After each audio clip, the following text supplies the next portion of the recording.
ఒకప్పుడు ఊర్లు ఎంత సందడిగా ఉండేవి. పిల్లలు స్కూల్ నుంచి వచ్చిన తర్వాత వీధులన్నీ ఎంత సందడిగా మారేవి.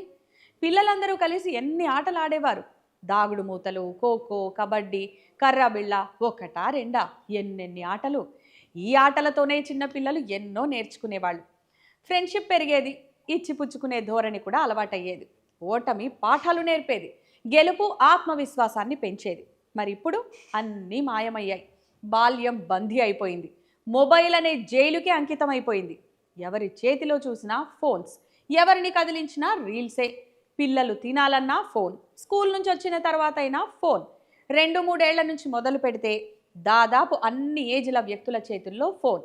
ఏజ్తో సంబంధం లేకుండా ప్రతి ఒక్కరికి సోషల్ మీడియా అకౌంట్. అందులో అడ్డమైన రీల్స్ పోస్ట్ చేయడం, లైక్స్ కామెంట్స్ ఎక్కువ వస్తే వరల్డ్ కప్ కొట్టినంత ఆనందం. అదే తక్కువ ఉంటే ప్రపంచంలోని బాధంతా వాడిలోనే కనిపిస్తుంది. వాళ్ళ కళ్ళన్నీ ఫోన్ పైనే. ఫోన్ చేతిలో ఉంటే చాలు, పక్కన ఏం జరుగుతుందో కూడా పట్టించుకోరు. గంటలు గంటలు ఫోన్లో గడపడం, మొబైల్ స్క్రీన్లో మునిగిపోవడం.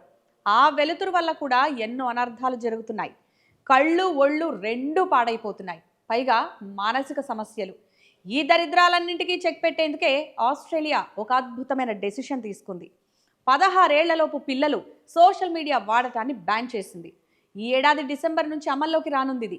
పేరెంట్స్కే కాదు, సోషల్ మీడియా కూడా ఆస్ట్రేలియా ప్రభుత్వం వార్నింగ్ ఇచ్చింది. ఎవరైనా 16 ఏళ్లలోపు పిల్లలు ఎవరైనా అకౌంట్ ఓపెన్ చేసినా, అది వాడినా ఆ సోషల్ మీడియా హ్యాండిల్కి 273 కోట్ల జరిమానా విధిస్తామని వార్నింగ్ ఇచ్చింది. ఇలాంటి ఒక రూల్ మన దగ్గర కూడా వస్తే బాగుంటుంది కదా. రావాలి రావాలని గట్టిగా కోరుకుందాం.